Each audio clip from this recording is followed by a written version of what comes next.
শীত এলেই যেন শরীর একদম বদলে যায়।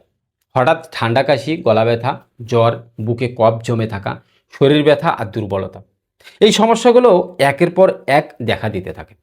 অনেকেই বলেন শীতে আমার শরীর একদম টেকে না, কিন্তু আপনি কি জানেন এই শীতের মধ্যেই প্রকৃতি আমাদের জন্য এমন একটি সহজ, সস্তা ও শক্তিশালী উপাদান রেখে দিয়েছে যা নিয়মিত ব্যবহার করলে শীতকাল জুড়ে শরীরকে ভেতর থেকে সুরক্ষা দিতে পারে। সেই উপাদানটি হলো আদা। আদা আমাদের শরীরকে শীত থেকে রক্ষা করতে, শীতজনিত সকল সমস্যার সমাধান করতে অত্যন্ত কার্যকর ভূমিকা রাখে। তাই আজকের ভিডিওটি আপনি 1 সেকেন্ড স্কিপ না করে শেষ পর্যন্ত দেখবেন। আজকের ভিডিওতে আমি আদা কিভাবে আপনার শীত থেকে রক্ষা করে, শীতজনিত সমস্যার সমাধান করে তা নিয়ে বিস্তারিত বলবো। তাই ভিডিওটি 1 সেকেন্ড স্কিপ না করে শেষ পর্যন্ত দেখবেন। আর আপনি যদি আমার চ্যানেলে নতুন হয়ে থাকেন তাহলে অবশ্যই চ্যানেলটি সাবস্ক্রাইব করে বেল বাটন বাজিয়ে নোটিফিকেশন অল করে দেবেন। তাহলে এরকম স্বাস্থ্য বিষয়ক ভিডিও দেওয়ার সঙ্গেই আপনার কাছে পৌঁছে যাবে। তাহলে চলুন শুরু করা যাক। প্রথমে আসুন জেনে নেই যে শীতে আমাদের শরীরে কি কি সমস্যা হয় এবং কেন হয়। শীতকালে আমাদের শরীরে রোগ প্রতিরোধ ক্ষমতা স্বাভাবিকভাবেই কিছুটা কমে যায়।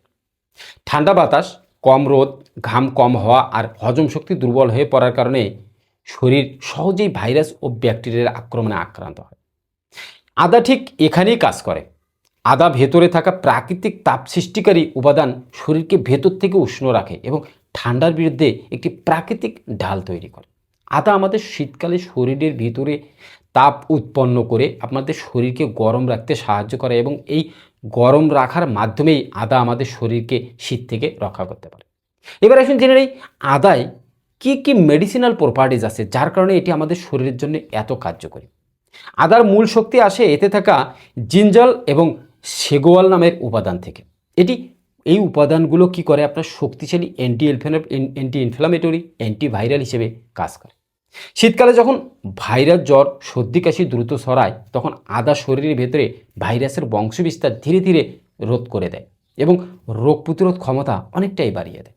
এই আদায় থাকা জিঞ্জারল এবং সেগোয়াল এই উপাদান দুটি আমাদের শরীরের ভিতরে অ্যান্টি ইনফ্ল্যামেটরি এবং অ্যান্টিভাইরাল উপাদান হিসেবে কাজ করে, যার কারণে আমাদের জ্বর, সর্দি, কাশি, ঠান্ডা, ফলু, ভাইরাস, ব্যাকটেরিয়ার আক্রমণ থেকে আমরা সহজেই রক্ষা পেতে পারি এবং আমাদের শরীরে কী করে, রোগ প্রতিরোধ ক্ষমতা বাড়িয়ে দেয়। এবার আসুন জেনে নেই যে শীতের সবচেয়ে আমাদের কি কি সমস্যা হয় এবং সেই সমস্যাগুলো আদা কিভাবে সমাধান করে। শীতের সবচেয়ে সাধারণ সমস্যা হলো সর্দি কাশি।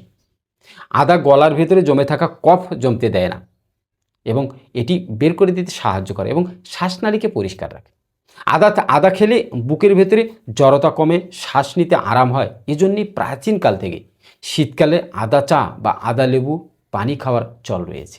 প্রাচীনকাল থেকে কি করে দেব, শীতকালে আদা চা এবং আদা লেবুর পানি খাওয়ার কারণে কি হয়, এটি সর্দি কাশি এবং ঠান্ডা থেকে আপনাকে রক্ষা করতে পারে।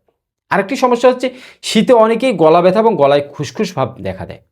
আদার প্রাকৃতিক উষ্ণতা গলার প্রদাহ কমায় এবং জীবাণুনাশক হিসেবে কাজ করে। নিয়মিত আদা সেবন গলার সংক্রমণ দ্রুত সেরে ওঠে এবং বারবার সমস্যার হওয়ার প্রবণতা কমে যায়। তাই নিয়মিত আদা সেবন করলে, আদা পানি খেলে আপনার গলা খুসখুস এবং গলার ব্যথা কমে যাবে। শীতকালে আরেকটি বড় সমস্যা হলো হজম শক্তি দুর্বল হয়ে যাওয়া। ঠান্ডার কারণে আমাদের হজম আগুন ধীর হয়ে যায়, ফলে গ্যাস, বদহজম, পেট ফাঁপা বা কোষ্ঠকাঠিন্য দেখা দেয়। আদা হজম রস নিঃসরণ বাড়ায়, খাবার সহজে হজম করতে সাহায্য করে এবং পেটকে হালকা রাখে। তাই শীতে খাবারের সাথে অল্প আদা খাওয়া খুবই উপকারী। যারা শীতকালে আপনার হজম শক্তি দুর্বল হয়ে যাওয়ার কারণে কোষ্ঠকাঠিন্য বা বদহজম বা গ্যাসে ভুগছেন, তারা অল্প পরিমাণের আদা খাওয়ার সঙ্গে খেলে আপনার এই সমস্ত সমস্যা থেকে তাড়াতাড়ি উপকার পাবে। শরীর ব্যথা ও জয়েন্টের পেইন শীতকালে অনেক বড় সমস্যা। বিশেষ করে বয়স্কদের ক্ষেত্রে এটি আদার অ্যান্টি ইনফ্ল্যামেটরি গুণ শরীরকে ভেতর থেকে প্রদাহ কমায় এবং ব্যথা উপশমে সাহায্য করে। নিয়মিত আদা খেলে শরীর আপনার শীতের কারণে হওয়া হাঁটু ব্যথা, কোমর ব্যথা এবং পেশির জড়তা কমে যায়। শীতকাল আসলেই পুরাতন ব্যথা থাকলে সেগুলো জেগে ওঠে। আর আদার অ্যান্টি ইনফ্ল্যামেটরি গুণ আপনার শরীরের যে কোনো ধরনের প্রদাহ, ব্যথা, হাঁটু ব্যথা, কোমর ব্যথা, আপনার বাতের ব্যথা, পেশির টান, এগুলো সমস্যার সমাধান করতে আদা অত্যন্ত কার্যকরভাবে ভূমিকা রাখে। শীতে রক্ত সঞ্চালন ধীর হয়ে যায়, যার ফলে হাত পা ঠান্ডা থাকে এবং শরীর ভারী লাগে। আদার রক্ত সঞ্চালন বাড়াতে সাহায্য করে, ফলে শরীরের প্রতিটি অংশে উষ্ণতা পৌঁছায়। যারা শীতে সবসময় ঠান্ডা কাঁপেন তাদের জন্য আদা একটি প্রাকৃতিক উষ্ণতাদায়ক উপাদান।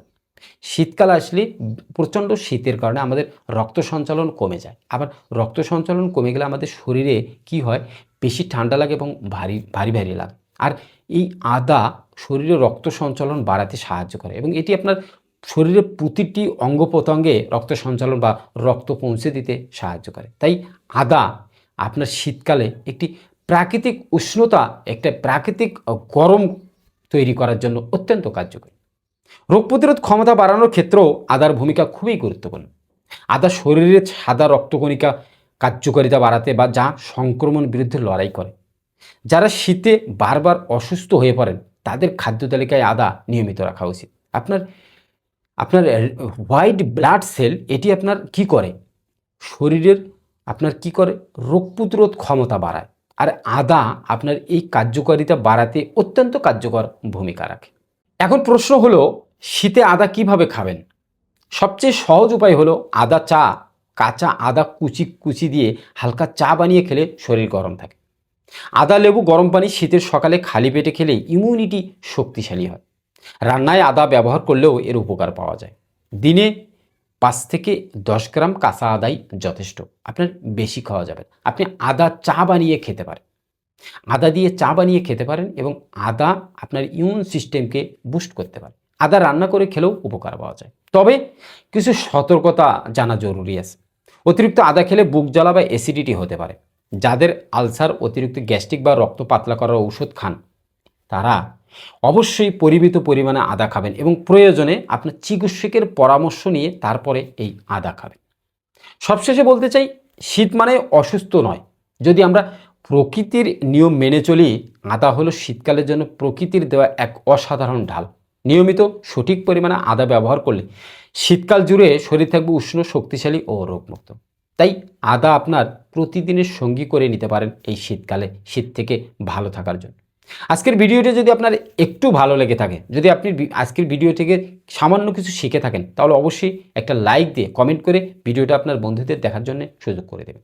সুস্থ থাকুন, ভালো থাকুন, ধন্যবাদ।